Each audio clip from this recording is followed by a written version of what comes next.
Okay.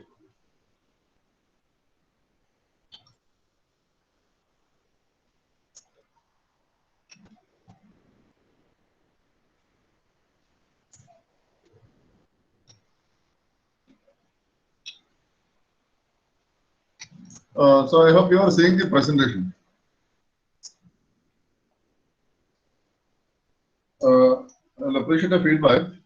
Are you seeing Yes. this slide? Yes, Decimation sir. time effect. All right, right. Thank you.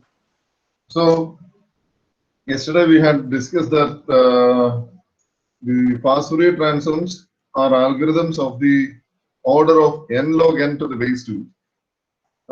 Especially if you look at radix 2 FFT algorithms. We have seen radix 2 FFT algorithms, which are algorithms where you can decompose n as a power of 2. So we can write n as a power of 2. So radix 2 algorithms are when you can write n as a power of 2. Say for example, if you look at likewise, if you say you have a radix 4 algorithm, then you can decompose n as a power of 4.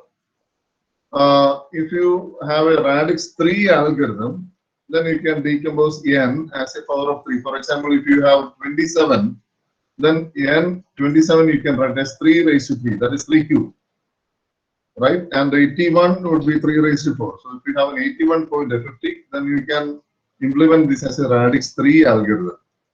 So you have radix 2, radix 3, radix 4, you can think of radix 5, 6, 7, etc. And you can also think of mixed radix algorithms where you can say, for example, you have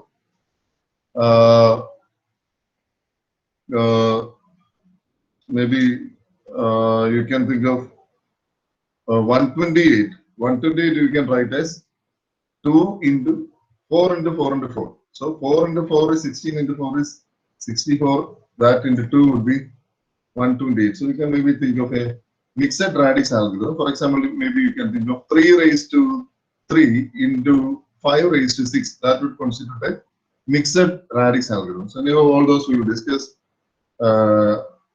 in due course. Maybe not mixed radix, but we will look at least radix 2. If we have time, we will go to mixed radix as well. So there are in fact two kinds of FFT algorithms. One is called as the decimation in time FFT algorithm, and the other is called as decimation in frequency FFT algorithm.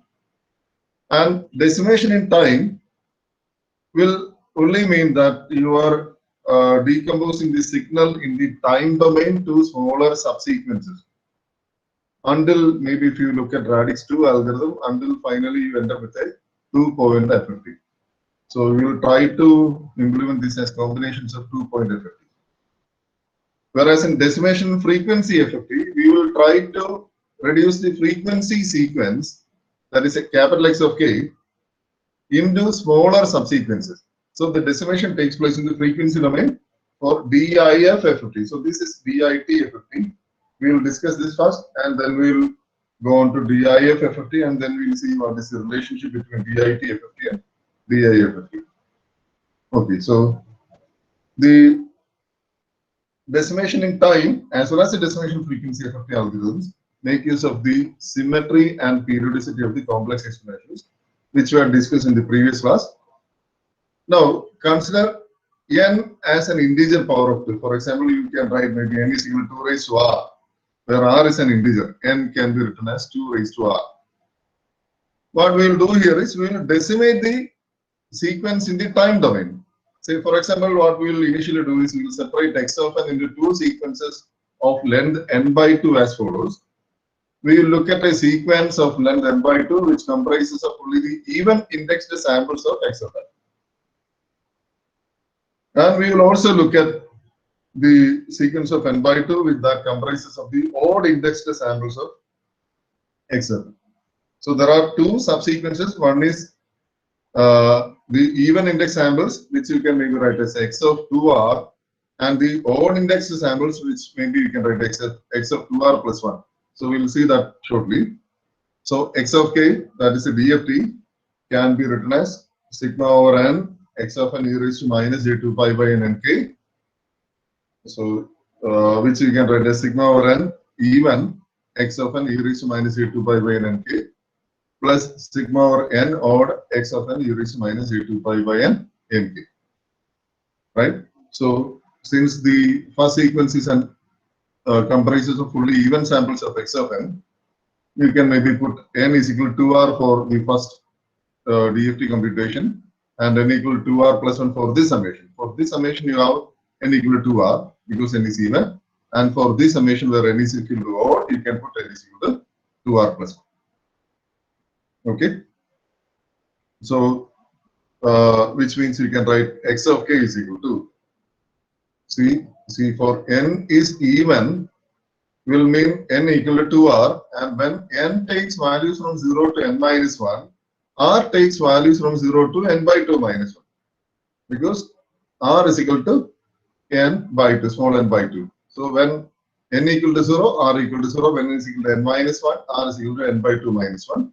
So therefore, we can write x of k is equal to sigma over r equal to 0 to n by 2 minus 1, x of 2r wn raised to 2rk. So this is wn raised to nk. So instead of n, we are going to put this as 2r. So this is sigma over r equal to n by 2 minus 1, x of 2r into wn raised to 2rk. Plus the second part becomes sigma r equal to 0 to n by 2 minus 1. So here instead of n, you have 2r plus 1. So that becomes x of 2r plus 1 into wn raised to 2r plus 1k. W raised to 2r plus 1k. Okay. So now there is something very interesting here. I will go back to the whiteboard and then we will see some important relations.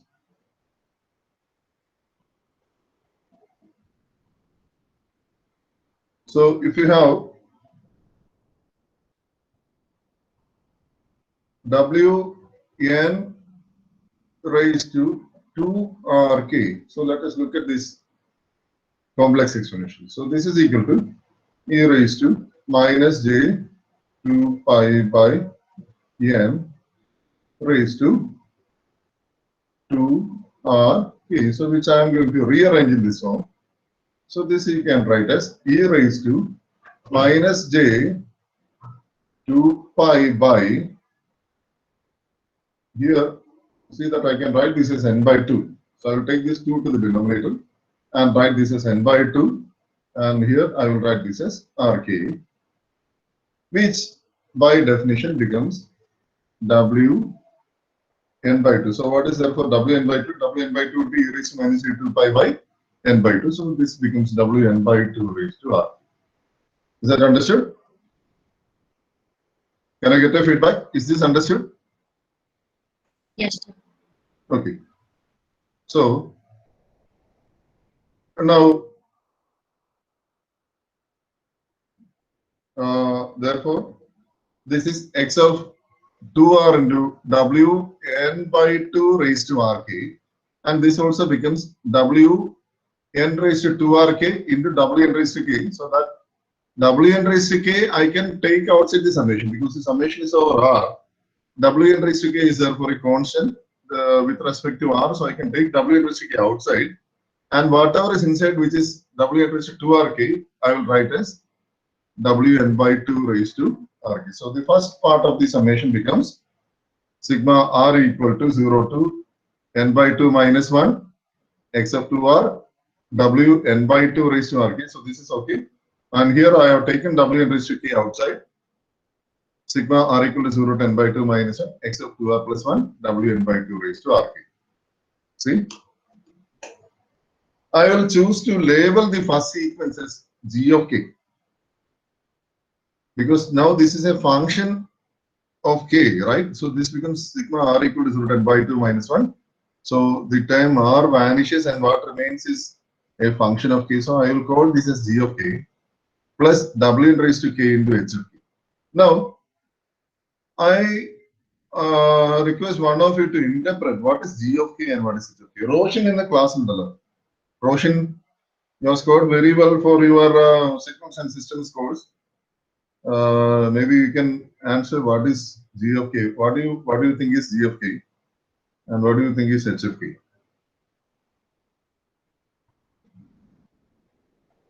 Roshan, are you there in the class?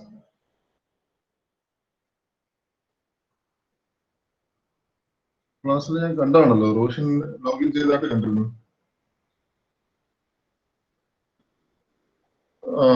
Anyone else? Joanne?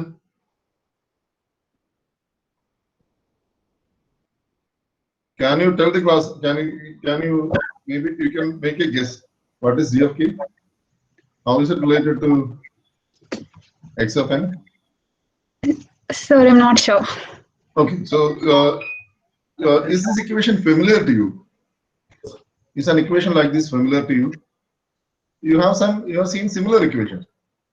Definitely you have seen similar equations. Because this is what we are discussing in the first module, which is discrete Fourier transform. So this equation is uncannily similar to this part, right? So let us see what are the differences between this summation and this summation. So here you have a summation over n samples. Is that understood? Yes, sir. Okay, so here you have a summation over n by 2 samples. Summation over n by 2 samples. Is that clear? Yes, sir. This is a summation of n by 2 samples. So let us compare element by element for these two summations. So instead of x of 2n, I have x of 2r. So instead of x of n, I have x of 2r. So what is x of n? That's my input sequence. And what is x of 2r? Those are the even samples of my input sequence. So what are the even samples? The samples 0, 2, 4, 6, 8, etc. are my even samples, right? So how many even samples will be there? I've taken n to be a power of 2, so which means that n is an even number. So how many samples will be there in x of 2r? That will be half that of the number of samples in x of n, right? Because you are looking only at the even samples. So x of 2r will have n by 2 samples. So this is a sequence with n by 2 samples. So, and instead of Wn raised to nk, you have Wn by 2 raised to rk. So can anyone guess what we have written? What have we written here? So maybe you should also write sigma for 0 less than or equal to r less than or equal to n by 2 minus. So 0 less than or equal to k less than or equal to n by 2 minus. Can anyone guess what we are writing here? Because that needs some observation. If you understand what is this sequence, then the entire FFT computation process becomes very straightforward, very simple. Anyhow, let me see if anyone can answer. I will wait for some 20 seconds for anyone to answer. Or maybe I will call out someone and ask to tell me what is the answer. What would be the sequence? This is x of 2 are having n by 2 samples. You are having a summation from 0 to n by 2 minus 1. So this is a sequence with n by 2 samples. And this is the complex exponential Wn by 2 raised to rk. So if I put 0 less than or equal to k less than or equal to n by 2 minus 1. If I write that also, what will be this equation? Sir, is that the IDFT of No, we are not doing any IDFT. So IDFT ആണെന്നുണ്ടെങ്കിൽ ഇവിടെ 1 by n എന്ന് പറഞ്ഞൊരു സാധനം വന്നേനെ. ഇവിടെ ആണെങ്കിൽ there will be Wn raised to minus something. We don't have any IDFT here. Okay, so let me go back to the whiteboard. So Meenakshi, can you make a guess? So I'm asking you to make a guess. Sir, I'm not particularly sure. It's like Okay. even and odd part. Yes, it's an even part, and this is the odd part. So what are we attempting here? So what would be the summation g of k? What would be the summation g of k? Will that be like a real and imaginary value? No, you don't have real and so let me explain that by going into the whiteboard. Okay, so I have a sequence. I will start by writing some numerical sequence. So this sequence, let me think that this sequence has got, let's say, 8 samples. So the sequence has 8 samples. So I will think of a sequence with 8 samples. I'll write this as a row vector. Actually, in practice, you will be dealing with the column vector. So for simplicity, let me think of real values for all the samples. 5, 7, I'll write random values. 5, 7, 6, 4, then 3, 2, 1, 4. So I have written some random values. So this is my sequence x of n. So this is your x of n. I can have an x of k for x of n, which you can compute like this. X of k is equal to sigma n is equal to 0 to, what is this? 8 minus 1 is 7. X of n. Here I will write w a raised to nk for 0 less than or equal to k less than or equal to 7. So 0 less than or equal to k less than or equal to 7. So let me look at the even samples of x of n. I will call the even samples of x of n as x of 2r. So x of 2r, x of 2r. So I will call this as a function g of r. So x of 2r is g of r. I'll call x of 2r as g of r. Okay. So what is x of 2? So we should be a square bracket.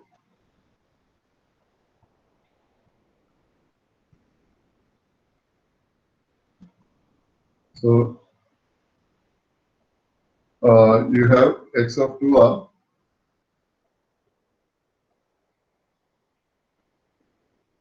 I will call x of 2r as g of r, and I will call its DFT as g of t. This DFT I will call as g of t. So what will be g of k? And first of all, let me write what is x of 2r. What will be x of 2r? Which are the even samples of x of n. So x of 2r, which is equal to, so x of 2r is equal to g of r, x of 2r, or g of r equal to x of 2r. Now please tell me what are the samples of g of r? Is equal to, you have the first even sample, which is 5. What is the next even sample? 6. What is the next sample? 3. And what is the next sample? 1. Very good. Okay. Okay. So now let me look at sigma r equal to 0 to what is n by 2 minus n. So as per our equation in this slide, we are looking at an equation of this sort. Sigma r equal to 0 to n by 2 minus n. So what is n by 2 minus n here? N by 2 being 4. N is equal to 8, n by 2 being 4. So this is sigma r equal to 0 to 3. G of r. So instead of x of 2r, I will substitute this by writing g of r. And here you have this w n by 2, which was equal to w4 raised to rk. And I will also add this, which I have not written there in this slide, which is 0 less than or equal to r less than or equal to 3. Can anyone tell me what is this? Meenakshi, you should be able to answer now. What have you written here?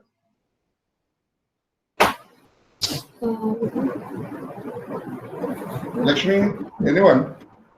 What have you written here? Can you tell me what we have written here? The DFT equation. It's a 4-point DFT of the sequence G of R, right? Yeah. Oh, okay. So in general, you can say it's an n by 2 point DFT of the even sequence. Is it understood? This is the n by 2 point DFT of the even sequence. Are they clear, Anna? In general, you can say what we have computed here is, here in this particular example, we have computed the n by 2, which is equal to 4. That's the 4-point DFT of the even sequence. Even sequence was 5, 6, 3, 1. So this is the 4-point DFT of the even sequence. In general, you can say you have the n by 2 point DFT of the even sequence. So n by 2 point DFT of the even sequence. So x of 2r wn raised to r k sigma r equal to 0 to n by 2 minus 1. If I put that 0 less than equal to k less than equal to n by 2 minus 1, then you can call this as the n by 2 point DFT of the even sequence x of 2r, which we also represent as g of r. Likewise, I have taken w and ck outside here. Now what you have here is, now please someone please tell me what is this equation therefore. Lakshmi, what do we have here? So there you will have the n by t, the other n by N by 2 point DFT of the DFT of the odd sequence. odd sequence. Exactly. So g of k plus w n raised to k h of k. So g of k plus w n raised to k h of k. So let me again go back to the whiteboard and we'll write down the equation, which is you have x of k is equal to g of k plus w n raised to k into h of k. Okay. So you see that x of k is an 8-point sequence, which is one period of x tilde of k. So there is an inherent periodicity for x of k, which means that we can write x of k plus n is equal to x of k. So by definition, you have this equation. You have this inherent periodicity. X of k plus n is equal to x of k. So which means if you have, see, x of k is actually sigma n equal to 0 to n minus 1 x of n w n raised to n k for 0 less than k less than equal to n minus 1. So what will be x of k plus n therefore? So if you look at x of k plus n, now that will be equal to sigma n equal to 0 to n minus 1 x of n x of n into w n raised to x of n into w n raised to n into k plus n. Now this term you can expand as w n raised to n k into w n raised to n n. Let us look at what is this term. W n raised to n is e raised to minus j 2 pi by n into n. So I cancel this n throughout and I have e raised to minus j 2 pi n. So n takes integer values. For example, n is equal to 0 will mean this is e raised to 0, which is equal to 1. If I put n is equal to 1, this is e raised to minus j 2 pi, which is again equal to 1. If I put n equal to 2, again you see that it's equal to 1. So for all values, it is e raised to minus j 2 pi, the whole raised to n. E raised to minus j 2 pi being equal to 1, so 1 raised to n is equal to 1. So the second part reduces to 1. So this is just w n raised to nk. So this I can replace by w n raised to nk. So it's just w n raised to nk. So w n raised to nk, I can put a w n raised to nk here. So which means that this is equal to x of k. So for ease of representation, I have not written 0 less than k less than equal to n minus 1 through. Okay. So x of k has got a periodicity of capital N. Now someone please tell me what is the periodicity of g of k? G of k is the n by 2 point DFT of the even sequence g of r. So what is therefore the periodicity of g of k? The length is equal to n by 2. Lakshmi. Sir, the samples reduced to n by 2, so N by 2. So what is the periodicity? So periodicity also reduces to n by 2. So that's very good. It's a very good observation. So let me write the expression for x of 0, which is the first sample of x of k. So x of 0 we can write as g of 0 plus w, in this case it's w n raised to 0. So w, for our example, it was n was equal to 8. So we'll write w8. So this is w8 raised to 0 into h of 0. So first expression, x of 1 would be x of 1 would be g of 1. So x of 1 would be g of 1 plus x of 1 would be g of 1 plus, so this should be g of 1 plus w raised to 1 into h of 1. Likewise, we can go on, continue and write up to, let's see, x of 3 is equal to g of 3 plus w8 raised to 3 into h of 3. Now, what is x of 4? X of 4 is there. Likewise, can you expand what is x of 4? Meenakshi, x of 4 is the one expand it. Sir, can we write x of 4? Because Let me see. Let us see. oh, so then it will be g of 4. G of 4 plus. So at least you have noticed that there is some issue. Let us see how this can be resolved. So w raised to 4 into h of 4. Now what is g of 4? The question is, what is g of 4? So you have seen that there are 4 samples for g of k and for h of k. And you would also seen that g of k is n by 2 point periodic and h of k is also n by 2 point periodic. So g of k should be equal to g of 0, right? 0. Yes, sir. Okay. So that is the most important observation here. So once you get the hang of this expression, so this is g of 0 plus, so this I can write as, so here I have g of 0 plus w8 raised to 4 into x of 0. Likewise, continue up to x of 7, which you can write as g of 3 plus w8 raised to 7 into h of 3. Is it understood? So you can write x of k is equal to g of k plus w raised to k into h of k, where g of k is the n by 2 point DFT of the even sequence, h of k is the n by 2 point DFT of the odd sequence. The even sequence, that is x of 2r we will call as g of r, and the odd sequence h of 2r plus 1, sorry, x of 2r plus 1 we will call as h of r, h of r. So the even sequence is g of n and the odd sequence is h of n. So we will now go back to the presentation.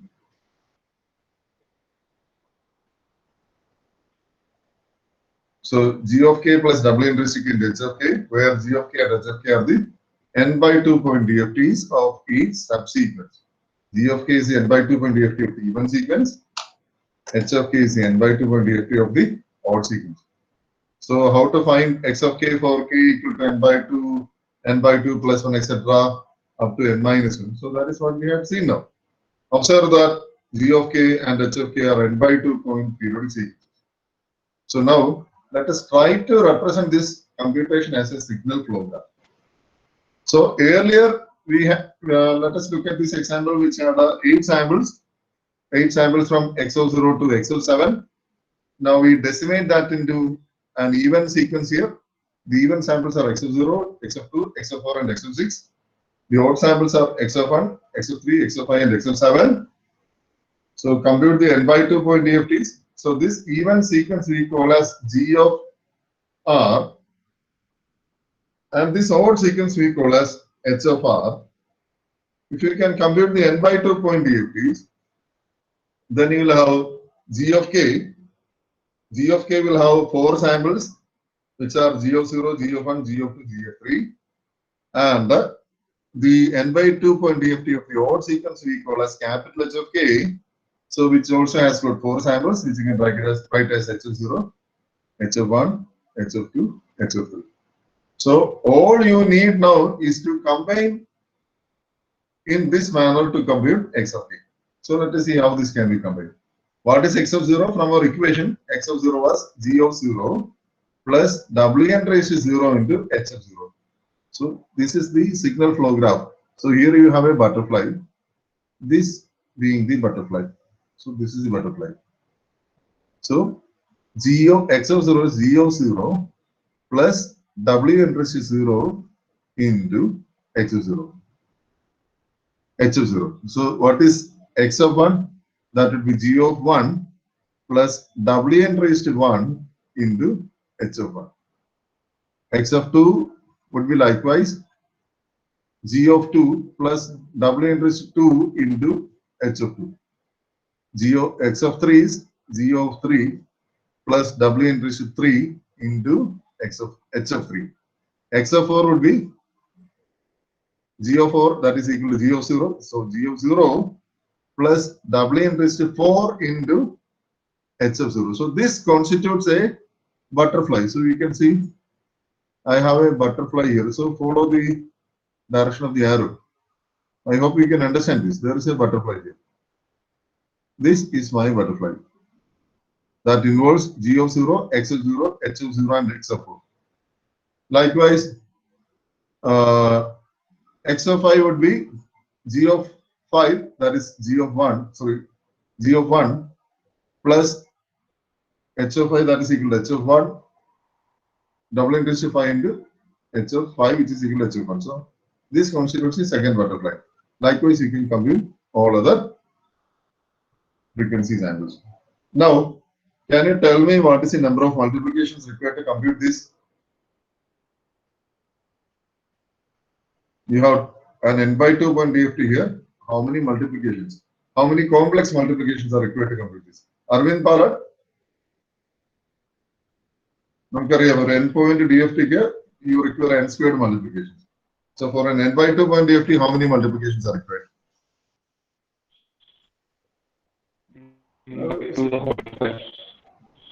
Arvind, your voice is not audible. We have connectivity issues. Can someone else answer this? Abhishek, ഒരു n point DFT ക്ക് എത്ര complex multiplication വേണം നമ്മൾ കണ്ടതാണല്ലോ കഴിഞ്ഞ ക്ലാസ്സിൽ. You require n squared complex multiplications.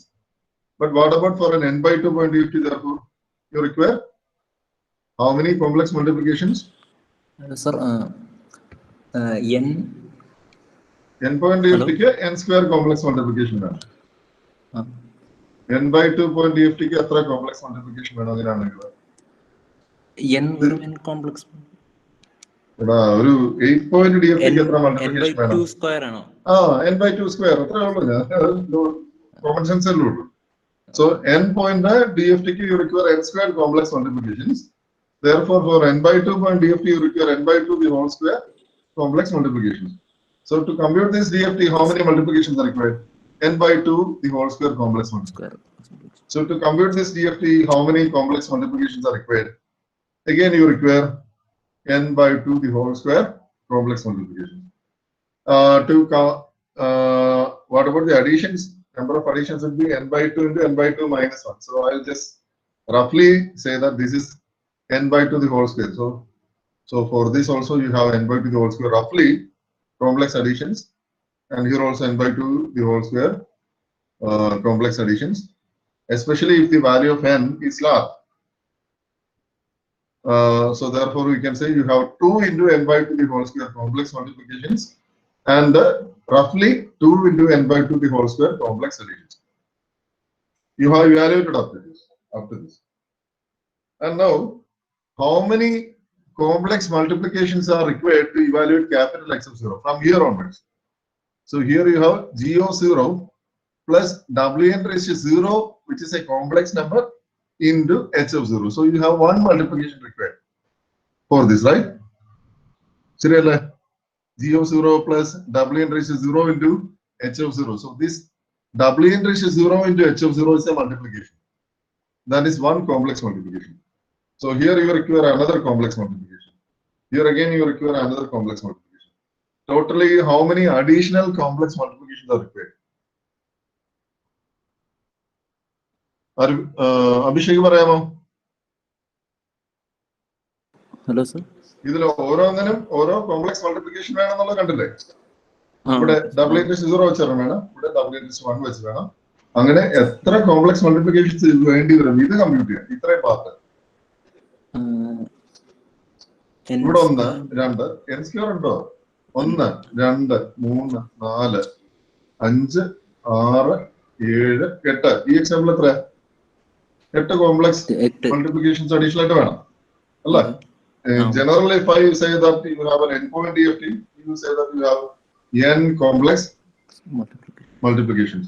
So, in addition to this 2 into n by 2 the whole square, you have this n complex multiplications also. And what is the number of additions required? Here you have an addition because you have to add these two. Here you have to add these two. So, you say you have n complex additions. So, what is the total number of multiplications required? n plus n square by 2. Yes. No, it's you have this 2 into n by 2 the whole square complex multiplication. So here you had n by 2 the whole square. Here again you had n by 2 the whole square. So which is twice n by 2 the whole square. So which I can simplify as 2 into n squared by 4, which I can write as n squared by 2, right? So n squared by 2 plus n complex multiplications, and roughly n squared by 2 plus n complex additions. So let me evaluate what is this value by looking at a random example. So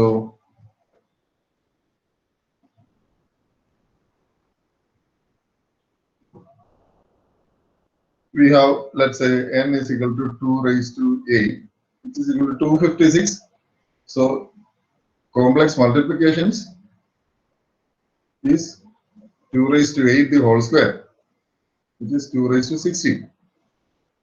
So if I split this into even and odd sequence, so this is multiplication. If I split into even and odd sequence, you will see the number of multiplications is now. This was n squared. So if I split into even and odd sequence, the number of multiplications would be n squared by 2 plus n. Right? So what is n squared by 2? Which is equal to 2 raised to 16 by 2 plus 8. Plus 2 raised to 8. 2 raised to 16 by 2 plus 2 raised to 8. 2 raised to 16 by 2 plus 2 raised to 8, which is equal to 2 raised to 16 by 2 would be 2 raised to 15 plus 256, right? 2 raised to 8 is 256, which is less than, much less than 2 raised to 60. So even by splitting the sequence into an even and odd sequence, you have reduced the number of complex multiplications. Is that understood? Even with this splitting into an even sequence and an odd sequence, we have reduced the number of complex multiplications. Is it understood? I would appreciate the feedback. Yes, sir. Okay. We'll move on to the next slide. Now you had n by 2 point DFTs. What we'll now attempt is we will similarly break the n by 2, that is decimate the n by 2 point sequences into n by 4 point even and odd sequences. So we have relabeled x of 2r as gr and x of 2r plus n as hr. So we will write the equations in terms of gr and hr now. So g of k would be sigma r equal to 0 to n by 2 minus 1. G of r, so this is a n by 2 point DFT. So sigma r equal to 0 to n by 2 minus 1. G of r w n by 2 raised to r. Okay. We'll split this into even and odd as before. So G of r will split as G of 2l and G of 2l plus 1. So this will be sigma L equal to 0 to n by 4 minus 1 as before. So I'm not going to explain this further because you essentially follow the same step as before. So this would be sigma L equal to 0 to n by 4 minus 1. G of 2l w n by 2 raised to, instead of r you have 2l, w n by 2 raised to 2lk plus sigma L equal to 0 to n by 4 minus 1. G of 2l plus 1. Wn by 2 raised to, instead of r, you have 2l plus 1k. So I will expand this and I will take Wn by 2 raised to k outside. And the rest should be sigma L equal to 0 to n by 4 minus 1, g of 2l, Wn by 4 raised to lk, plus Wn by 2 raised to k into sigma L equal to 0 to n by 4 minus 1, g of 2l plus 1, Wn by 4 raised to lk. So what is of interest is this term. I have taken something outside, which is Wn by 2 raised to k. So let us again go back to the whiteboard and see what is Wn by 2 raised to k. So if you have Wn by 2 raised to k, so Wn by 2 raised to k. Let us see what is Wn by 2. Forget about this k time k first. So let us look at what is Wn by 2. So Wn by 2 is therefore equal to, as the complex exponential, e raised to minus j 2 pi by n by 2, which you can write as this you have to read as n by 2. So in order not to read it as m, so rewrite this as e raised to minus j 2 pi by n by 2. So this you can write as e raised to minus j 2 pi by n into 2, right? Write this as this the whole square. So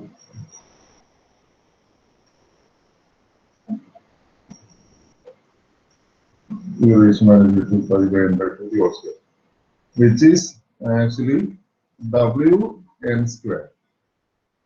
So Wn by 2 is Wn square, right? I hope this is understood. If I write Wn by 2, this is Wn square. So what will be therefore Wn by 2 raised to k? Someone please tell me what this is equal to therefore. Wn raised to 2, the whole raised to k, which is equal to Wn raised to 2k. Is this understood? Is this understood? Wn by 2 raised to k is equal to Wn raised to 2k. Yes. Okay. So let us go back to the presentation again. So the equation becomes Wn by 2 raised to k. So this is Wn by 2 raised to k is equal to W raised to 2k. So we can therefore write g of k is equal to sigma L equal to 0 to n by 4 minus 1, g of 2l, Wn by 4 raised to lk, plus Wn by 2 raised to 2, Wn raised to 2k, sigma L equal to 0 to n by 4 minus 1, g of 2l plus 1, Wn by 4 raised to lk. So as before, I want one of you to explain what is this summation and what is this summation. So here you should have written one additional parameter, which was 0 less than or equal to k less than or equal to n by 4 minus 1. So what is this term? Meenakshi, I hope you can Sir, will it be n by 4 point DFT of the even part of g even of r. part of G of k. G of r. Plus Wn by n raised to 2k into n by 4 point DFT of the odd part of g of k. Odd part of g of r. Likewise, you can write h of k also. So h of k would be sigma L equal to 0 to n by 4 minus 1, h of 2l into Wn by 4 raised to lk, which is the n by 4 point DFT of the even part of h of L or h of r, and this is the n by 4 point DFT of the odd part of h of r. So we will now look at this expression for g of k. So for this 8-point example, which we had seen here, We look only at this. We look only at G of 0, G of 1, G of 2, G of 3. Now we are going to examine this n by 2 point DFT, which we see here. This n by 2 point DFT. So at the input, you had x of 0, x of 2, x of 4, x of 6. Now this you have to divide into an even sequence and an odd sequence. As per our discussion, what is the even sequence? It will consist of x of 0 and x of 4. And the odd sequence will consist of x of 2 and x of 6. Right? So x of 0 and x of 4 are the samples of the even sequence. X of 2 and x of 6 are the odd samples of the odd sequence. Now you have an n by 4 point DFT. Here we have an n by 4 point DFT. And now you have to combine these n by 4 point DFTs in this manner so that you get G of k. So what will be G of 0? Therefore, G of 0 would be, so you have this Wn raised to 2k here. So k being equal to 0, this would be Wn raised to 0. So 2 into 0. So Wn raised to 0. So G of 1, that is k is equal to 1, would be G of 1 is equal to the n by 4 point DFT plus Wn raised to 2. That is k equal to 1 on regular. Wn raised to 2k would be Wn raised to 2 into, that is into this is Wn raised to 2. Likewise, this would be Wn raised to 4 and this would be Wn raised to 6. This is understood? Is this part understood? Someone, please. Yes, sir. Okay. So, likewise, you can write the signal flow graph for the odd part also. So, for the odd part, you can likewise have a signal flow graph. So now what we'll do is we will combine. So here you have the first sequence. We have repeated the same process by dividing this n by 2 point DFTs to n by 4 point DFTs and combining the outputs. So if I put this here, I can get the samples G of 0, G of 1, G of 2, G of 3. But I see that the input has been somewhat rearranged. X of 0, X of 4, X of 2, X of 6. Right? Likewise, I can look at the sequence and look at the even sequences. What are the even samples? The even samples would be X of 1 and X of 5. And the odd samples would be X of 3 and X of 7. So therefore, here I had this G of 0. And here I had this H of 0. So the even sequence G of 0 is found out here. The odd sequence H of 0 is found out here. So now what is this n by 4 point DFT? What was the value for n in our example? So n was equal to 8. So this part you remember, right? This is what that appears here. Whatever you have here, this section, please follow the mouse. So whatever you have here is appearing in this section. So this is G of 0, G of 1, G of 2, G of 3. This is H of 0, H of 1, H of 2, H of 3. And now these can be found out from the n by 4 point DFTs as follows. So this would be Wn raised to 0. This is Wn raised to 2, Wn raised to 4, Wn raised to 6. Likewise, Wn raised to 0, Wn raised to 2, Wn raised to 4, Wn raised to 6. Is that clear? So n by 4 for our example is equal to 2. Because n was equal to 8, n by 4 would be equal to 2. So now you have to evaluate this 2 point DFT, and you have seen how to evaluate the 2 point DFT in the previous class. So repeat until we are left with the 2 point DFT.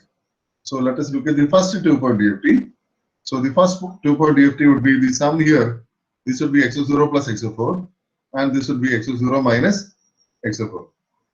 Is that clear? So here you see that these are separated by Wn raised to 0.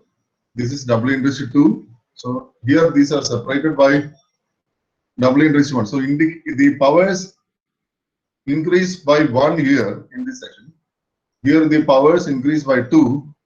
In the next section, the powers should have increased by 4. So here you have, for the 2-point DFT, you have x of 0 plus x of 4 here. So this should be x of 0 plus x of 4. And this should be x of 0 minus x of 4. I've shown that the powers increase by 1 here, because you look at the complex exponentials, W n raised to 0, W n raised to 1, W n raised to 2, 3, 4, 5, 6, 7. They increase by 1. Here they increase by 2. W n raised to 0, W n raised to 2, 4, 6.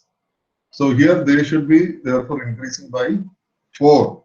If they increase by 2 here they will be increasing by 4, which is W n raised to 0 and W n raised to 4. To illustrate what is W n raised to 4, let us look at the whiteboard once again.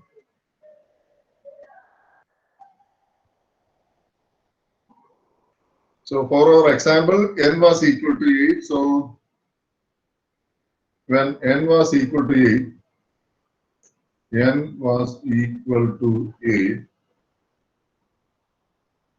you have this Wn 8 raised to 4. What is W8 raised to 4? W8 raised to 4 is e raised to minus j 2 pi by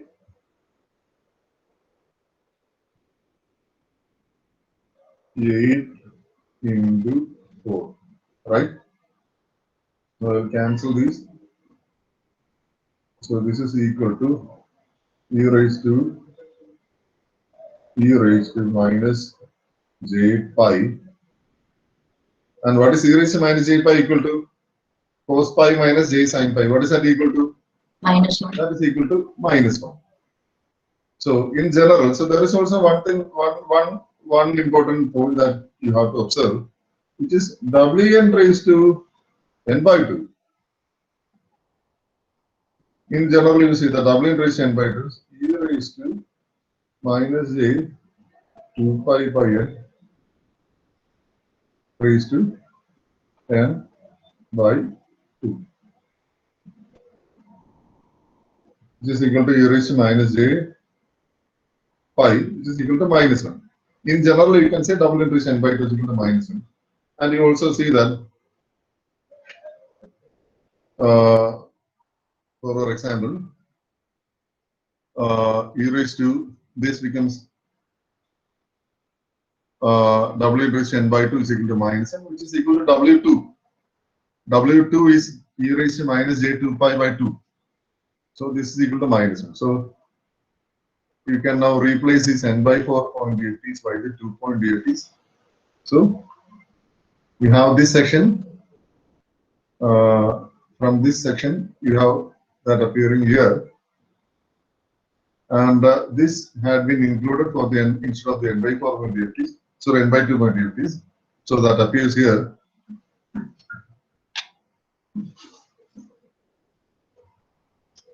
And here you evaluate the n by 4 point DFT, so which are just 2-point DFT, so that appears here. So x of 0, x of 4, you have the 2-point DFT, and then you have the 4-point DFTs, and then finally you have the 8-point DFT. So you see that this comprises of several stages. How many stages can you think of here? This is one stage, this is a second stage, and this is the third stage, right? So you can follow the cursor, follow the arrow. This is the first stage, comprising of butterflies here. And then you have a second stage comprising of butterflies here. Then you have a third stage comprising of butterflies here, right?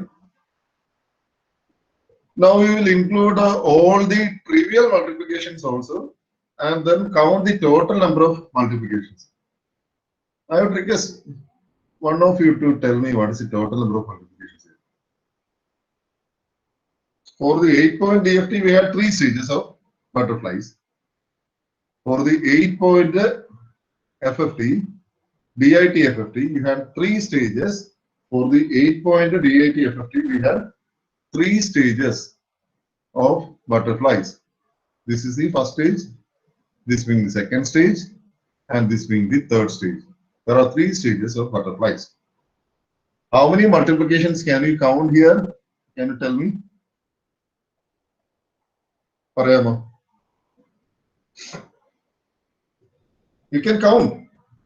This is 1 multiplication, second, third, fourth, then 5th, 6th, 7th, 8th. Right?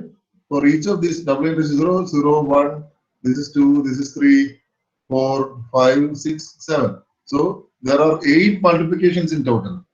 1, 2, 3, 4, 5, 6, 7, 8. I'm going to total 8 multiplication count. So likewise, let us look at the number of multiplications here. How many multiplications will be here? So 1, 2, 3, 4. Again 1, 2, 3, 4. So how many multiplications are there? Here also you have 8 multiplications. Here there is 1 multiplication here. 1, 2, then 3, 4. Again 5, 6, 7, 8. So how many multiplications are there per stage? First of all, see how many stages are there. When n was equal to 8, and when you had attempted a radix 2 DIT FFT, which means that you had assumed n is equal to 2 raised to r, n is a power of 2. How many stages have you found? Let me ask this question to Arvind Palat. I hope your mic is okay now. Arvind Palat, how many stages are there? Hello, sir. Hello. How many stages are there? How many stages are there? How many stages? So, the stage is we butterflies along with a stage. Here, butterflies along with a stage. Here, butterflies along with a stage. How many stages are there? For this example. Answer There are 3 stages. There are 3 stages. 3 stages. So now if I had n is equal to 16, how many stages would have been there? 4 stages. 4 stages. If n was equal to 4, how many stages would have been there? N 2 stages. 4 there would have been only 2 stages, right? If n was equal to 4, there would have been only 2 stages. So in general, how many stages would be there? N is a power of 2, do you understand? So n was equal to 8, there were 3 stages.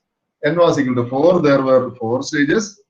N was equal to 5, n was equal to 8, there were 3 stages.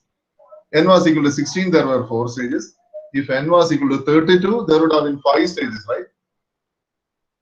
If n was equal to 64, there would have been 6 stages. So in general, how many stages would be there? Log n. Log n to the base 2. There will be log n to the base 2 stages. And in each stage, there are n complex multiplications and n additions. In each stage, there are n complex multiplications and n additions per stage. So what is there for the total complexity? N into log. Log n to the base 2. The base. So there would be n log n to the base 2 complex multiplications and complex additions. We can simplify this further by going on to the next, by looking at the 2-point butterflies. If you look at the 2-point butterfly, so suppose if we go from the m minus first stage to the nth stage. So let me look at, for example, I will take one random butterfly. So this is the butterfly here. Here is a butterfly. This is the butterfly that I am going to consider. So this is Wn raised to 3 and this is Wn raised to 7, right? Wn raised to 3 and Wn raised to 7. Let me look at another butterfly. This is Wn raised to 2 and this is Wn raised to 6. Okay. So let me look at this butterfly. This is Wn raised to 1 and this is Wn raised to 5. Manaslayalo? And the total mole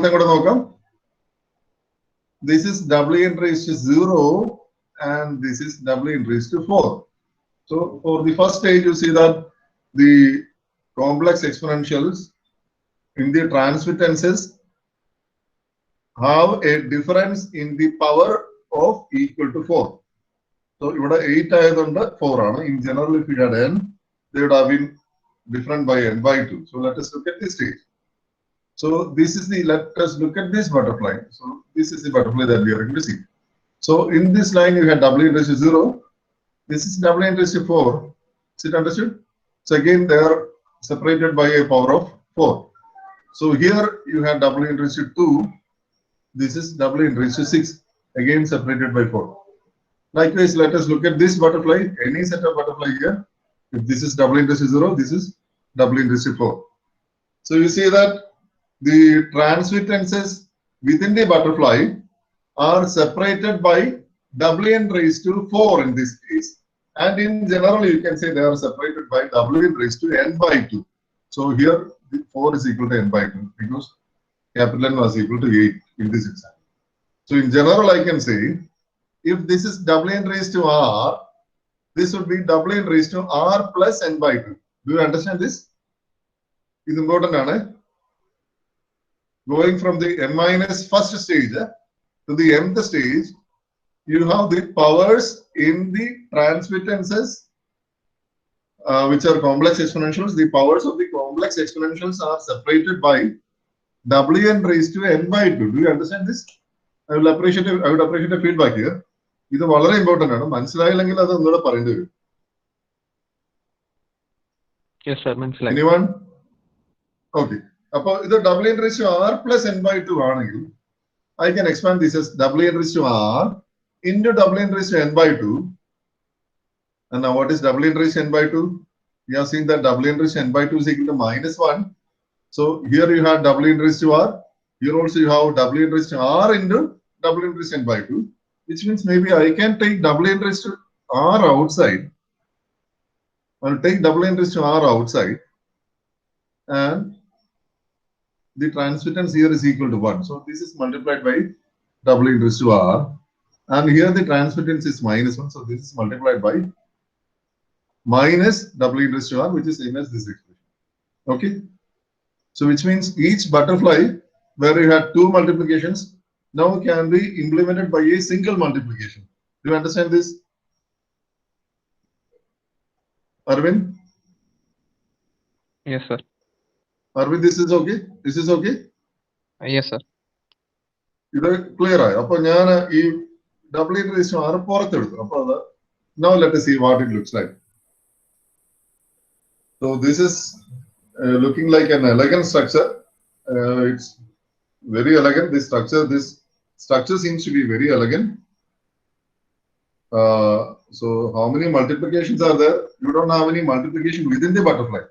So within the butterfly, you only have 1 and -1. So the multiplications take place before the butterfly. So these are Wn raised to 0, Wn raised to 1, Wn raised to 2, Wn raised to 3. So Wn raised to 3 multiplied by -1 would be Wn raised to 7. So you have Wn raised to 3 and a minus inside. So within the butterfly, you don't have any multiplication. So all multiplications are before the butterfly. See, here you have Wn raised to 0, 2, this is 0, 2, and this is Wn raised to 0 everywhere. So how many multiplications are there per stage? Likewise, as before, let us look at the number of stages. This is the first stage. This is the second stage. And this is the third stage. So there are 3 stages. In general, you say there are log n to the base 2 stages. And per stage, how many multiplications are there? Arvind, you can continue this. How many multiplications are there per stage? Earlier you had n multiplications. Now the number of multiplications are n by 2. There are n by 2 multiplications. So this is the final complexity for decimation in time effective. N by 2 log n to the base 2 complex multiplications. And number of additions is as before, which is n log n to the base 2 complex additions. What is important is the number of multiplications. N by 2 log n to the base 2 complex multiplications. N by 2 log n to the base 2 complex multiplications in എത്രത്തോളം significant ആണെന്നുള്ള നമുക്കൊന്ന് നോക്കാം. We'll again go back to the whiteboard, and we'll see how significant is n by 2 log into the base 2. We'll select a value of n is equal to 2 raised to 10. So n is equal to 1024. Let us take n is equal to 2 raised to 10, which is equal to 1024. 1024. So direct computation of DFT will have a complexity of order of 2 raised to 20. Order of n square. So computer തീർക്കാനൊന്നും പറ്റത്തൊന്നുമില്ല. ഇത് ഇന്നൊരു programme എഴുതി കഴിഞ്ഞു കഴിഞ്ഞാൽ 2 ദിവസം കഴിഞ്ഞ് ചായക്ക് കുടിച്ചു കഴിഞ്ഞാൽ നന്നായിട്ട് ഉറങ്ങി 2 ദിവസം എല്ലാ പരിപാടിയും കഴിഞ്ഞിട്ട് തിരിച്ചു കഴിഞ്ഞാൽ പോലും computer തീർന്നുണ്ടാവില്ല. If you are working on this PC. Whereas, let me look at n by 2 log n to the base 2. What is n by 2? N by 2 is 1024 by 2, which is 512, which is 2 raised to 9, into what is log n to the base 2? Log of 2 raised to 10 to the base 2, and the value that's equal to 10. So the multiplications are of the order of 10 into 2 raised to 9. So now you can compare 2 raised to 20. Earlier it was 2 raised to 20. It is now reduced to 10 into 2 raised to 9. Let me look at the number of computational savings. So the computational savings would be, if you look at computational savings, that would be 10 into 2 raised to 9 by 2 raised to 20, which is equal to 10 into 10 divided by what is that? 10 divided by 2 raised to 11. എത്ര വലിയ number ആണെന്നുള്ളത് നോക്കൂ. നേരത്തെ ഉണ്ടായിരുന്ന കമ്പ്യൂട്ടേഷന്റെ 10 by 2 raised to 11 ആയിട്ട് കുറഞ്ഞു. 10 divided by 2 raised to 11 ആയിട്ട് കുറഞ്ഞു. വളരെ സിഗ്നിഫിക്കന്റ് കമ്പ്യൂട്ടേഷണൽ സേവിങ്സ് ഉണ്ട്. ഈ 2 raised to 10 എന്ന് പറയുന്നത് അധികം വലിയ നമ്പർ ഒന്നും അല്ല. കാരണം നമ്മൾ നേരത്തെ കണ്ടു. Even 1024 speech samples, if you have 1024 speech samples, where each sample was separated by what, 0.1 millisecond, will only correspond to 102.4 millisecond. So 1024 speech samples, if the sampling interval is 0.1 millisecond, will only correspond to 102.4 millisecond, which is roughly only 0.1 second. 0.1 സെക്കൻഡിന്റെ speech capture ചെയ്തിട്ട് അതിന്റെ DFT കണ്ടുപിടിക്കാൻ എടുക്കുന്ന time എന്ന് പറയുന്നത് ഇത്രയാണ്. Computational complexity ഇത്രയുണ്ട്. So which means you can forget about computing DFT. Whereas you can actually have algorithms that can compute the FFT. That is a DFT via FFT. Is that clear? Okay. So we have a few more matters to be discussed, which is, we'll just summarize again. How many stages are there in general? Meenakshi, how many stages are there in general? Log n to the base 2. To the base 2. How many multiplications are there per stage? For this case, there will be n by 2 multiplications. No, for every case, not only for this case. For this case, this is 4 multiplications per stage. In general, you have n by 2 multiplications per stage. Okay, so the total number of complex multiplications is n by 2 log into the base 2. Roshan in the class, is Roshan present in today's class? Roshan class, I think I'm not people. Was she not able to join? Yes, sir, I'm here. Okay. Roshan, ഇവിടെ നമ്മുടെ index എങ്ങനെ increase ചെയ്ത് നോക്കാം? 0, 1, 2, 3, 4, 5, 6, 7. But here, let us see how the index changes. Index is like this: 0, 4, 2, 6, 1, 5, 3, 7. എന്തെങ്കിലും ഒരു relationship കാണാൻ പറ്റുന്നുണ്ടോ indices തമ്മിൽ? സർ ഇന്നലത്തെ ക്ലാസ് ഞാൻ അറ്റൻഡ് ചെയ്തിട്ടുണ്ടായിരുന്നില്ല. എനിക്ക് നല്ല സുഖം ഉണ്ടായിരുന്നില്ല. Okay. ഇന്നത്തെ Okay. Okay. മനസ്സിലായില്ല. Second question. Good. Okay. That's okay. So നമുക്ക് ഒന്ന് നോക്കാം ഇൻഡെക്സിന്റെ പ്രത്യേകത എന്താണെന്ന് നോക്കാം. അത് അടുത്ത സ്ലൈഡിലുണ്ട്. ഇതാണ് ഇൻഡെക്സ് എന്ന് പറയുന്നത്. ഇവിടെ ഇൻപുട്ട് ഇൻഡെക്സ് x(0) ആയിരുന്ന സമയത്ത് ഔട്ട്പുട്ട് ഇൻഡെക്സ് അവിടെ വന്നത് ക്യാപിറ്റൽ x(0) ആയിരുന്നു. ഞാനൊരു സബ്സ്ക്രിപ്റ്റ് 0 അഡീഷണൽ എടുത്തിട്ടുണ്ട്. അതിന്റെ കാര്യമൊന്നുമില്ല. You can remove this, you can forget about this subscript 0 here. അതിന് യാതൊരു മീനിങ്ങും ഇല്ല. അപ്പോ ഇൻഡെക്സ് ഇൻപുട്ട് ഇൻഡെക്സ് 0 ആയിരുന്നപ്പോ എന്താണ് ഇവിടെ ഇൻപുട്ട് ഇൻഡെക്സ് 0 ആയിരുന്നപ്പോ അതിന് നേരെ വന്നത് ക്യാപിറ്റൽ x(0) ആണ്. So capital x(0).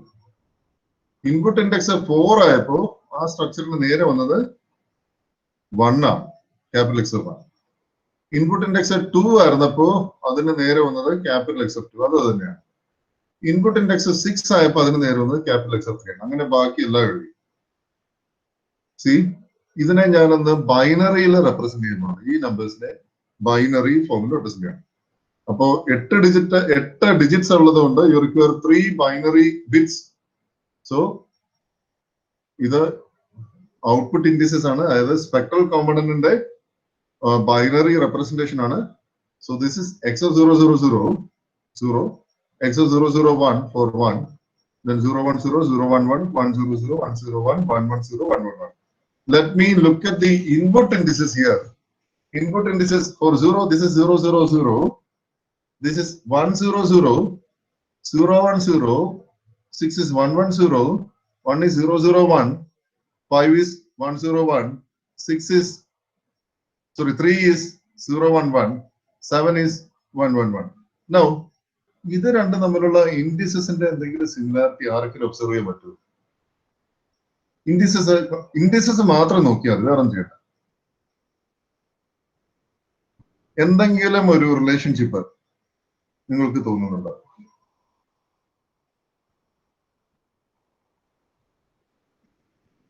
Anyone?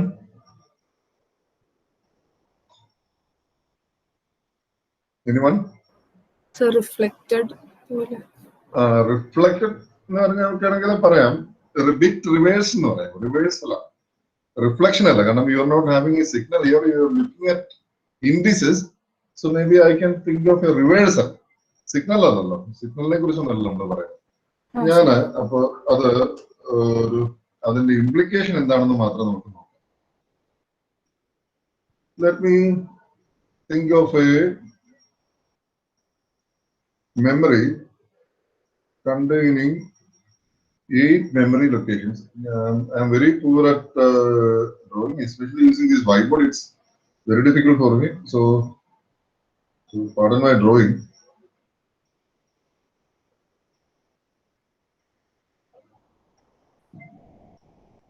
So there are 8 locations. Let me assume that there are 8 locations. This is the location 0. This is the location 1. This is the location 7. So I am looking at addresses for this memory. So there would be a memory address register. You had studied computer organization in the previous semester, right? Do you study a paper called computer organization these days? Yes, sir. Last sem. Last time you had studied. So there is something known as a memory address register.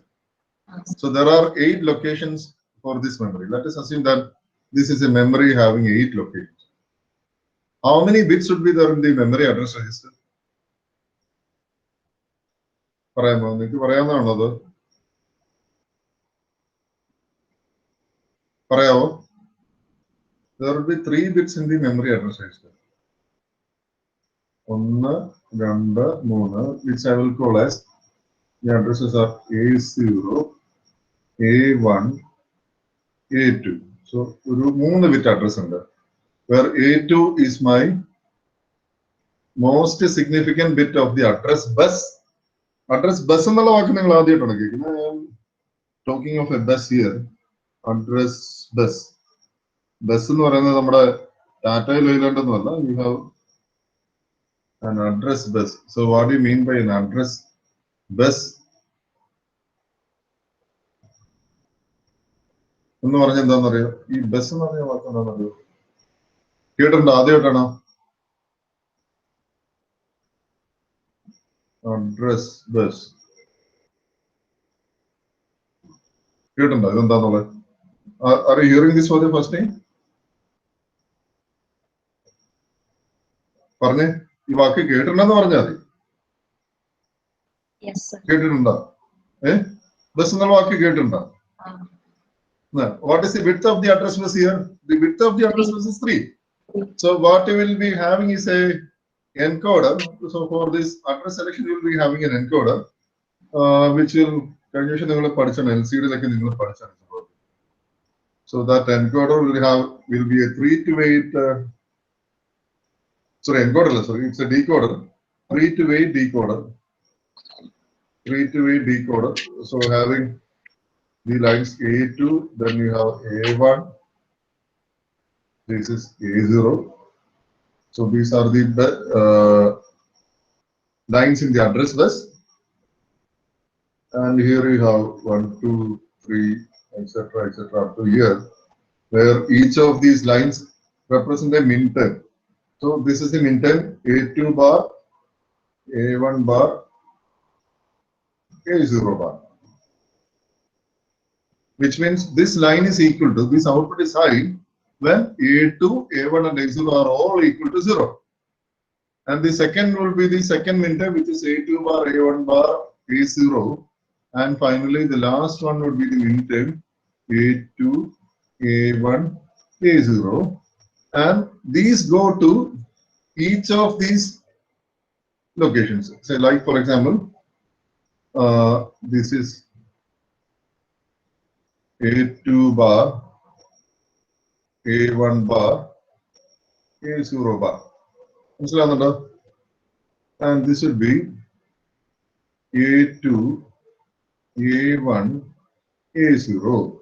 So if you have this as 0, 0, 0, if this address bus values are 0, 0, 0, then it means that only this line is high, which means that only this location will be selected for read or write operation.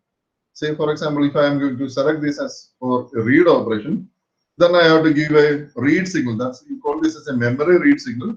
So whatever is inside this address location would be available on the database. So database on the line would enter.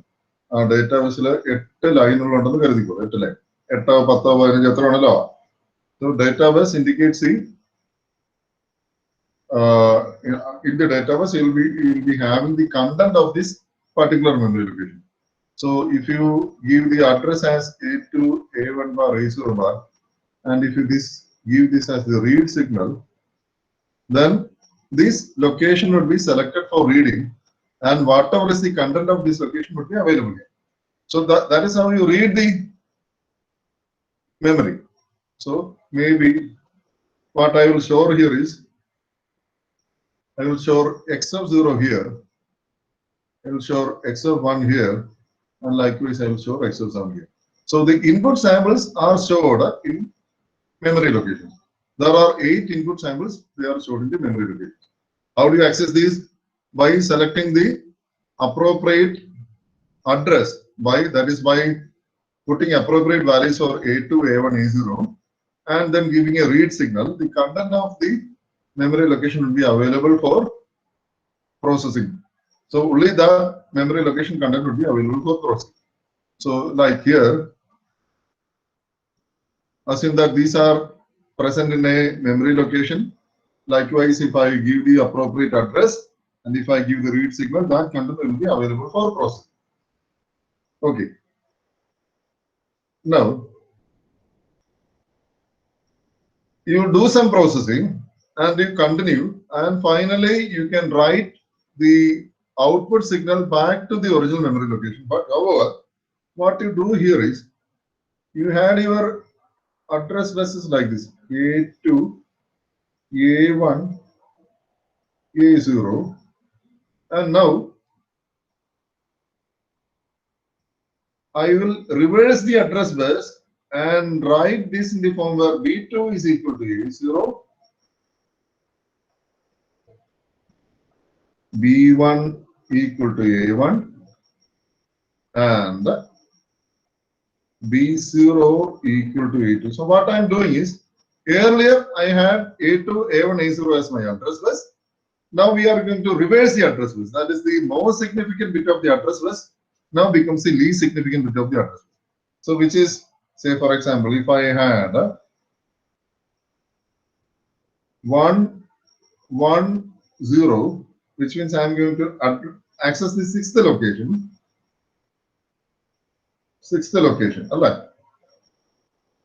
Address 6th location, sorry, 7th location, which means address is 6. So address is 6. I'm going to access the address 6. Now, if I interchange the bus, you will be having 0. You will be having 0, 1, 1. So what is 0, 1, 1? What is that equal to? That would be now 3, right?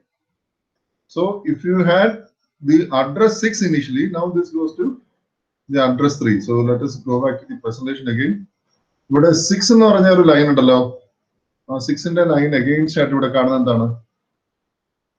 index 3.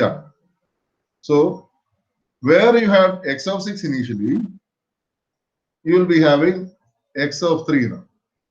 Is it understood? X of 6 and x of 3 and is it clear? So in order to get these indices, you only need to reverse the lines in the address bus. You have 8085 പഠിച്ചു തുടങ്ങിയില്ലേ? 8085 പഠിച്ചു തുടങ്ങിയില്ലേ? sir, പഠിച്ചു തുടങ്ങി. അവിടെ നിങ്ങൾ addressing notes പഠിച്ചു തുടങ്ങിയിട്ടില്ലേ? Sir. Addressing notes ഏതൊക്കെയാ പഠിച്ചത്? Direct, Direct, indirect, indirect, immediate, immediate, അല്ല അത് operates. Direct addressing, indirect addressing നിങ്ങൾ എന്താണ് പഠിച്ചത്? implicit addressing. ഇംപ്ലിസിറ്റ് അഡ്രസ്സിംഗ് ഉണ്ട്. അപ്പോ അതുപോലെ ഒരു പുതിയ അഡ്രസ്സിംഗ് ആണ് നമ്മളിപ്പോൾ സംസാരിക്കുന്നത്. അത് DSPക്ക് വേണ്ടി മാത്രം ഉള്ള ഒരു അഡ്രസ്സിംഗ് നോഡാണ്. which I call as the bit reversed addressing node. This addressing node is the bit reversed addressing node. So what you have here is, so these locations are, these signals are stored in the memory location. ആദ്യത്തെ sample x of 0, രണ്ടാമത്തെ sample x of 1, മൂന്നാമത്തെ sample x of 2, നാലാമത്തെ sample x of 3. അങ്ങനെ ഇത് memory location available ആണ്. ഈ processing കഴിഞ്ഞിട്ട് x of 0 വരുന്ന സ്ഥലത്ത് ക്യാപിറ്റൽ x of 0 വരും. x of 4 വരുന്ന സ്ഥലത്ത് ക്യാപിറ്റൽ x of 1 വരും.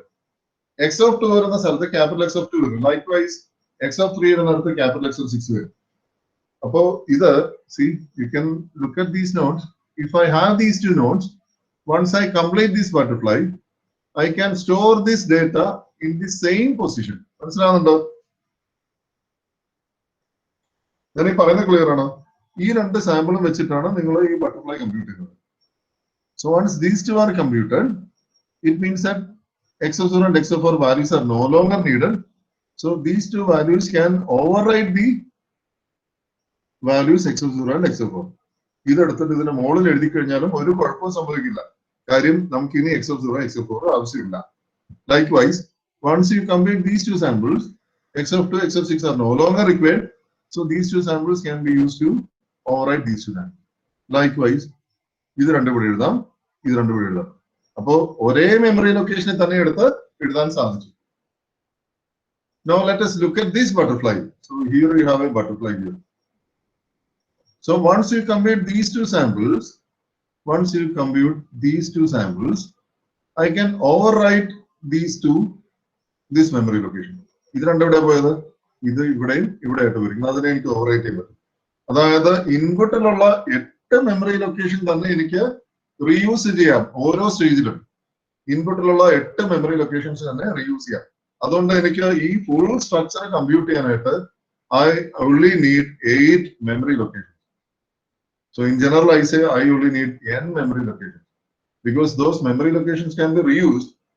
Or in other words, you say that the computation can occur in place. So you call these computations as in place. You compute something and override the original data. compute these two values and overwrite the original data. Compute these two values, overwrite the original data.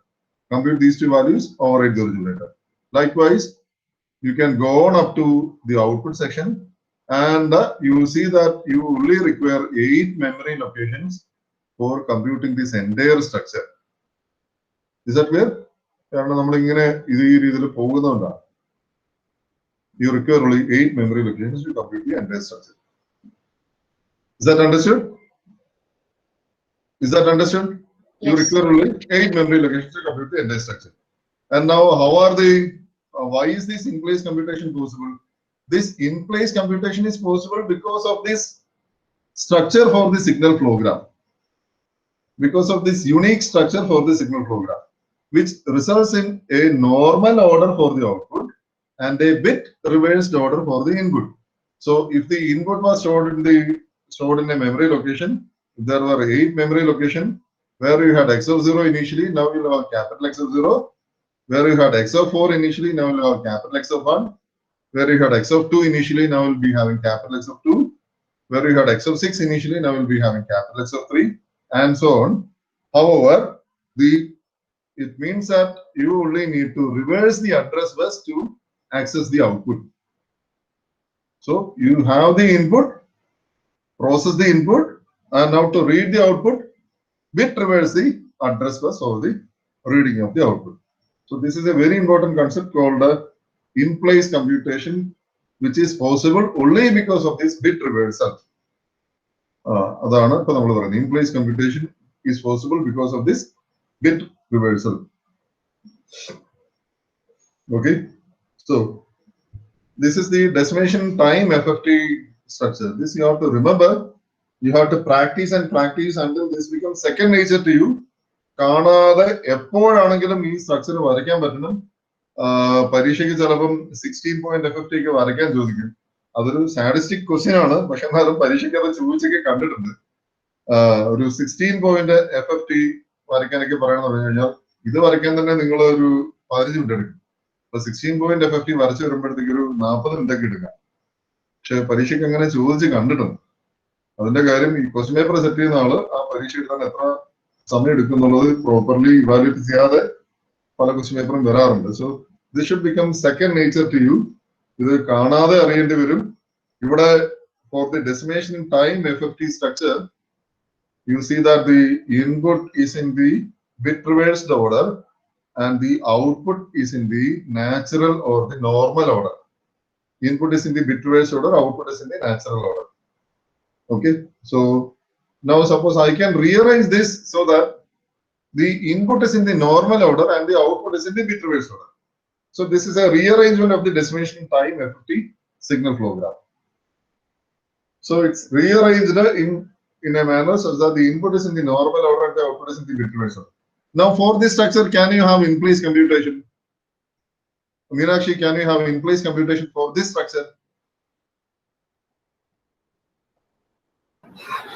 This structure, no, it's not possible, right? Because Let me see. Now the output is in the bit reversed order, right?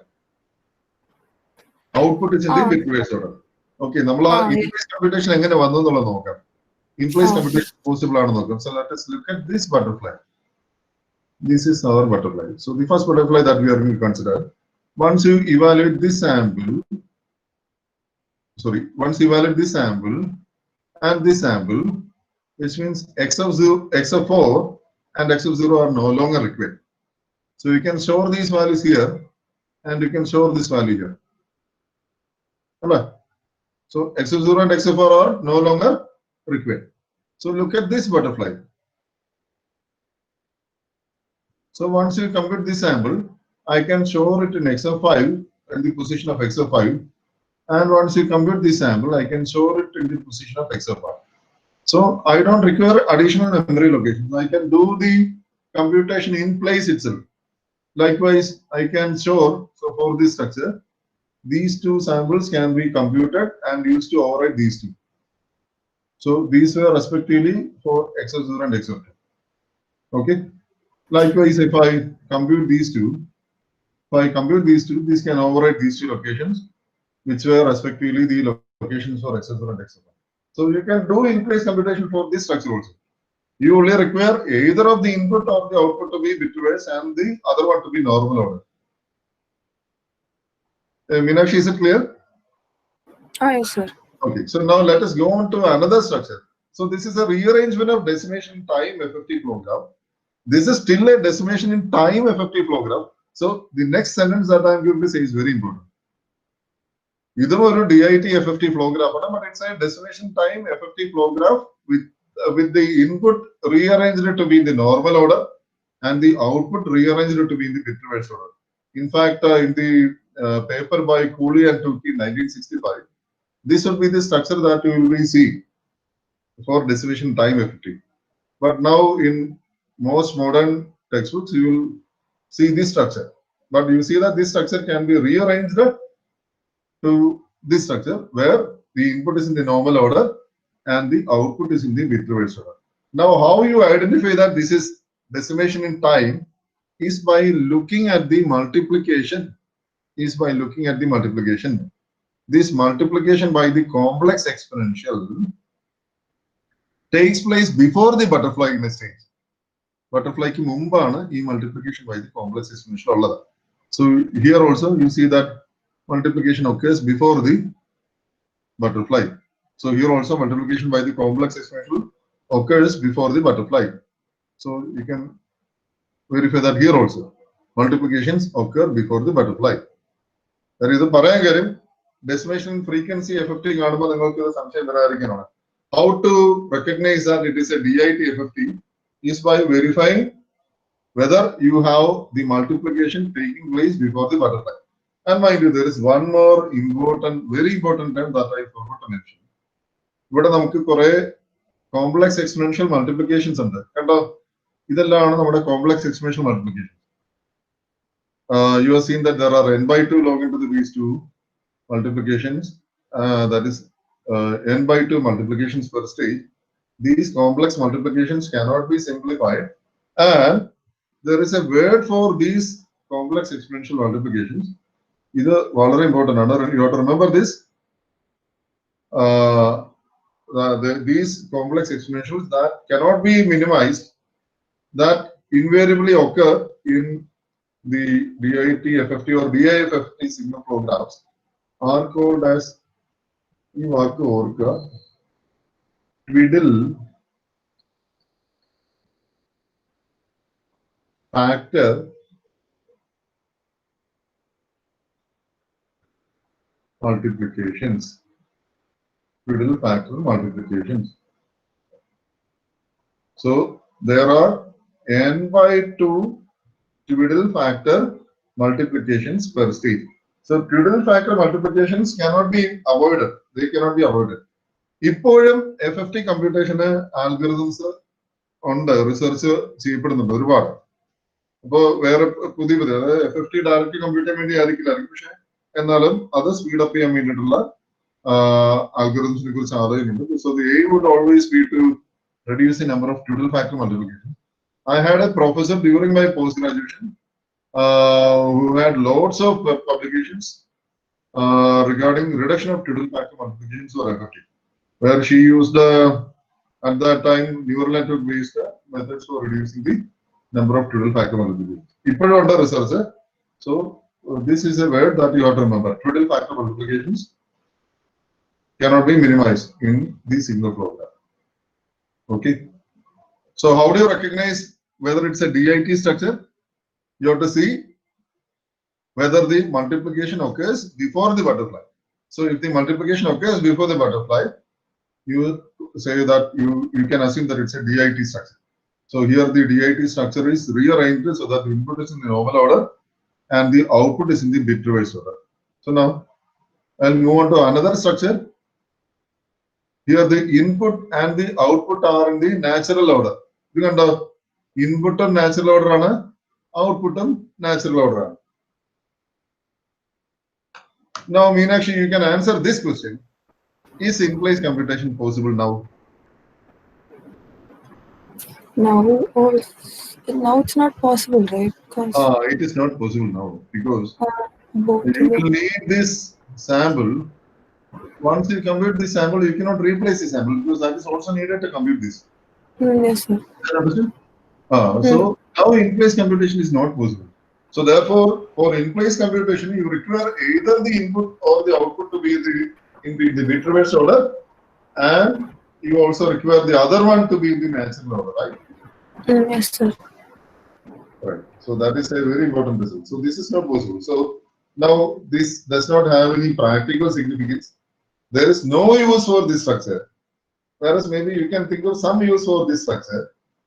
Now, what is special about this? എന്താന്ന് പറയുമ്പോ എന്തെങ്കിലും ഒരു speciality ഉണ്ടോന്ന് പറയാമോ? ഇതിന് വല്ല പ്രത്യേകത തോന്നുന്നുണ്ടോ?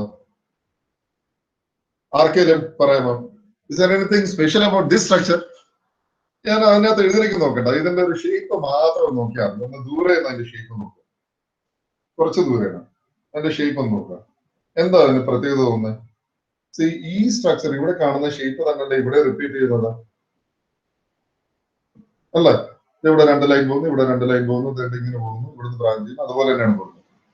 So this part looks uncannily similar to this part.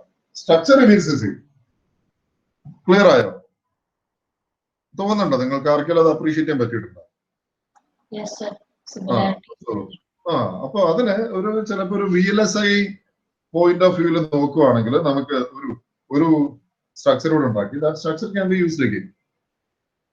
അതും ഇപ്പൊ വലിയ റിലവൻസ് ഒന്നുമില്ല. So DIT structure with DIT structure the same structure for each. ഇപ്പോ ഈ പറയുന്ന അവസാനം പറയുന്ന രണ്ട് സാധനങ്ങൾ ഇപ്പൊ ഒന്നും വലിയ പോപ്പുലാരിറ്റി ഒന്നും ഇല്ല. പക്ഷെ may be you can think of some advantage for this in the sense that there is same structure for it.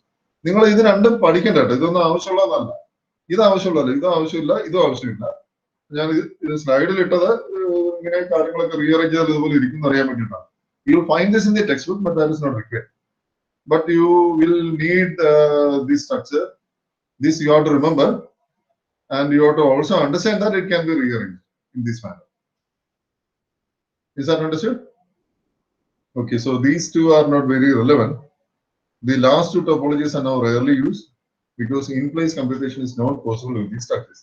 So we will stop with this for today's discussion. Tomorrow we will continue with the destination and frequency FFT. അത് നമ്മൾ അടുത്ത ക്ലാസ്സിൽ കാണാം. പക്ഷേ destination frequency FFTയിലെ അവസാനത്തെ structure മാത്രം ഞാൻ just ഒന്ന് വരച്ച് പോകാം. ഇത് നോക്കി, ഇതാണ് DIF FFTയുടെ സ്ട്രക്ചർ. ഇൻപുട്ട് എന്ത് ഓർഡറിലാണ്? ഇൻപുട്ട് ഏത് ഓർഡറിലാണ്? Natural order. Natural order. Normal order or natural order? Normal order. Okay. Output of Bitwise. the output is in the bit reverse the order. Bit reverse the order. Bit reverse the order. Input is in the normal order. Output is in the bit reverse the order. Now, is this? How do you identify that this is not DIT FFT?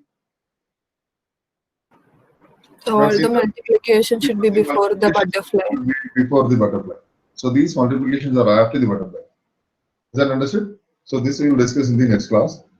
Okay, so we will stop for this today. If you have any doubts regarding today's session, you can contact me one-on-one. You can send your doubt using WhatsApp or maybe even through email, and maybe we can discuss at a convenient time. So we will stop with this for today. Thank you all. You can now log out of the class. I will wait till you log out of the class.